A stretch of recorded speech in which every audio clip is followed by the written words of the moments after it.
Nasobrahan!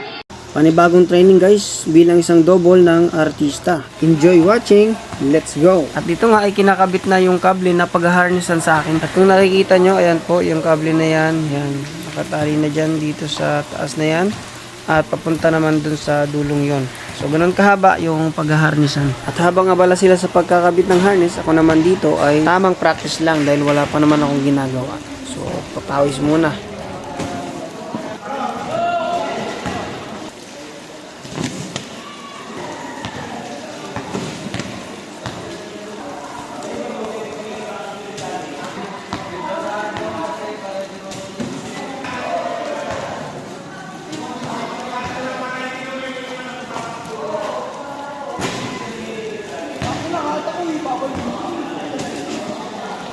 Okay, pagkatapos ko nga magpapawis ng konti ay heto, sinusuot ko na ang aking knee pad, elbow pad para safety. Pag magkaroon man ng aberya, tulad ng nakita nyo kanina sa bungad ng video natin.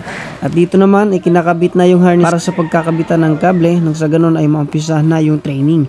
Alam nyo ba guys, na first time ko itong gagawin.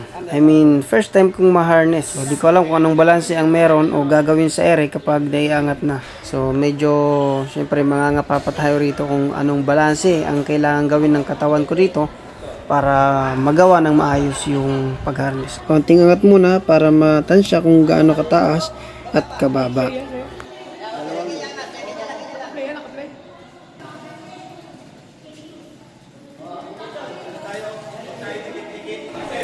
At dito nga ay tinuturo sa akin kung ano yung mga dapat na gawin ko tulad ng mula sa pagtalon hanggang sa pag-angat ng mga pullers. Siyempre para mas makuha nila yung timing kung kailan ako dapat na umangat. So unang try ay sumabit yung paa ko dito sa lubid na nagko-control sa likod ko. Na nagsisilbing stopper para hindi ako masyadong sumubsob o sumobra kapag nag-jump. Pagkatapos nga nun ay nagtipon muna saglit para sa instruction at makuha ang perfect timing. Few moments later.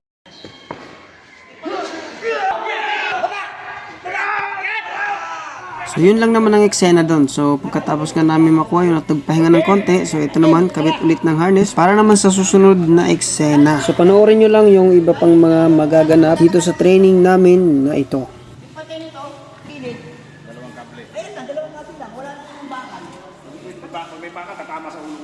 A few minutes later. Ready, rolling! Action!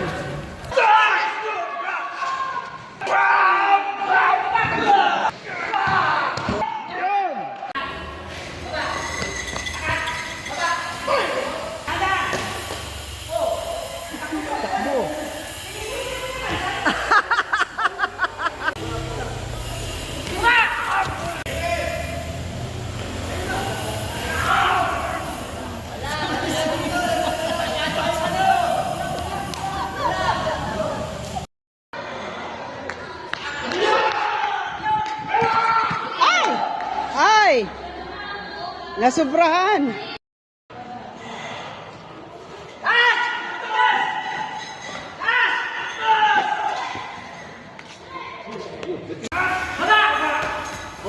Oy!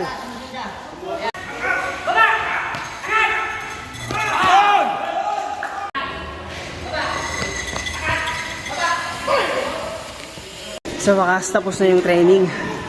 Pinabaklas na po yung mga kable. Oh. Bye guys!